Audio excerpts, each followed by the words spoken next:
नमस्कार। मैं संजीव कुमार आज श्री साधना इसका 5वां भाग आपके समक्ष प्रस्तुत करने का प्रयास कर रहा हूँ। इसके लेखक हैं महोपाध्याय पंडित गोपीनाथ कविराज जी। प्राणायाम जीवित अवस्था में मनुष्य के शरीर में प्राण शक्ति और मनः शक्ति दोनों निरंतर क्रियाशील रहती है। इन दोनों का आपस में संबंध है। इसीलिए प्राण के चंचल होने पर मन चंचल होता है, मन के चंचल होने पर प्राण चंचल हो उठता है। साधारण योग प्रणाली में पहले प्राण को नियंत्रित करना पड़ता है। प्राण को नियंत्रित करना ही प्राणायाम है। प्राणायाम प्रारंभ करने के पूर्व आसन सिद्ध होना चाहिए। आसन सिद्ध होने पर लंबे अरसे तक एक ही आसन पर बैठे रहने से शरीर में चंचलता नहीं उत्पन्न होती। आसन के स्थिर होने पर लंबे अरसे तक शरीर में कंपन नहीं होता। उस वक्त शरीर इतना हल्का हो जाता है कि शरीर है इसका अनुभव नहीं होता। लेखक एक राज की बात बताते हैं कि मनुष्य की अपनी सत्ता में अगर कुछ बाहर है तो वह है शरीर। देह के अभ्यंतर में पहले प्राण की क्रिया होती है। प्राण के स्तर के बाद मन की क्रिया होती है और गहराई में जाने पर बुद्धि के स्तर पर पहुंचा जा सकता है। देह के स्तर तक रहने के लिए आसन का अभ्यास आवश्यक है। प्राणायाम में उत्तीर्ण होने पर उसकी क्रियाएं इंद्रिय और मन के ऊपर हो जाती हैं। यह प्रत्याहार अवस्था है। प्रत्याहार सिद्ध होने पर योगी बाह्य जगत से विच्छिन्न हो जाता है, क्योंकि उस समय इंद्रियां क्रिया नहीं करती।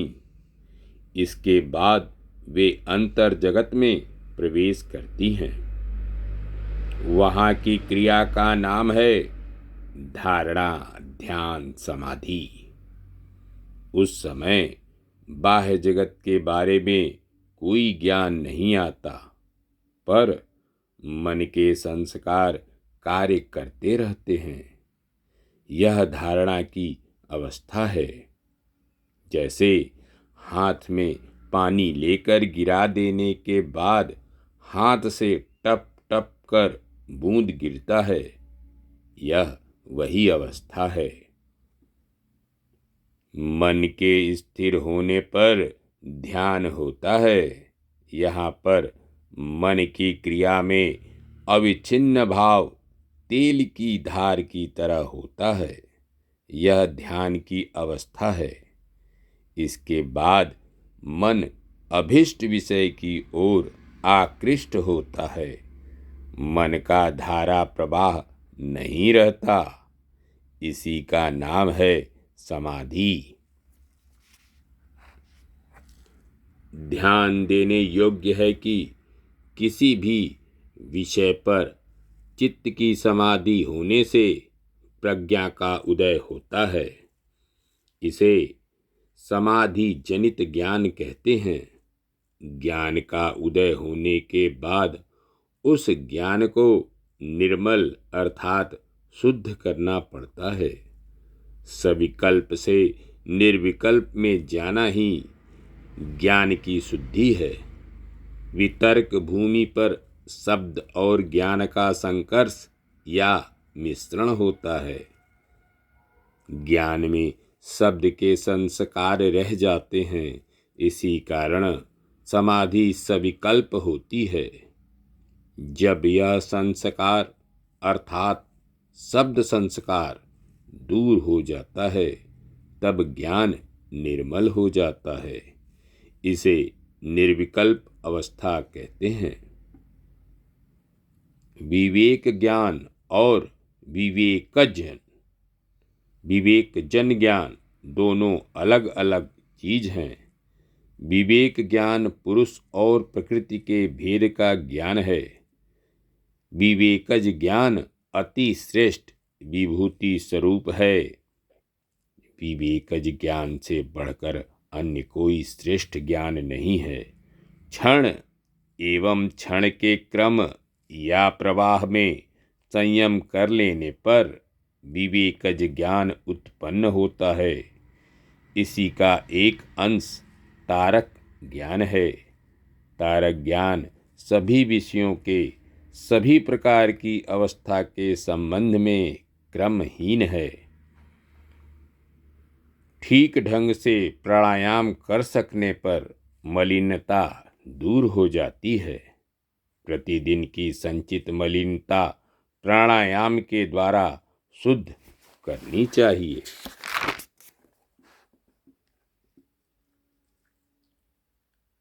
क्रिया योग के 3 अंश हैं, तपस्या, स्वाध्याय और ईश्वर प्रणिधान। तपस्या का तात्पर्य संक्षेप में यूं है, यथासंभव सावधानता के साथ शरीर, मन, प्रवृत्ति को कष्ट सहने का अभ्यास करना चाहिए। इसका उद्देश्य यह है कि मन आदि को शुद्ध करना, ताकि वह अंतर्मुखी होकर ध्यान समाधि के योग्य हो सके। कष्ट सहना तपस्या के अंग हैं, यह तो ठीक है, किंतु इतना अधिक कष्ट होना उचित नहीं है जो शरीर के लिए असह्य हो। तपस्या के प्रभाव से शरीर और मन दोनों ही शुद्ध होते हैं। स्वाध्याय का अर्थ है सद्ग्रंथों का अध्ययन, विशेष रूप से गुरु दत्त क्षेत्र का जप करना। सभी मंत्र प्रणव से उद्भूत होते हैं। प्रणव ईश्वरवाचक है। इसे यथाविधि जप करते रहने पर ईश्वर से साक्षात्कार होता है। ईश्वर प्रणिधान का अर्थ है ईश्वर में चित्त लगाना। धन्यवाद। नमस्कार। शेष अगले अंक में।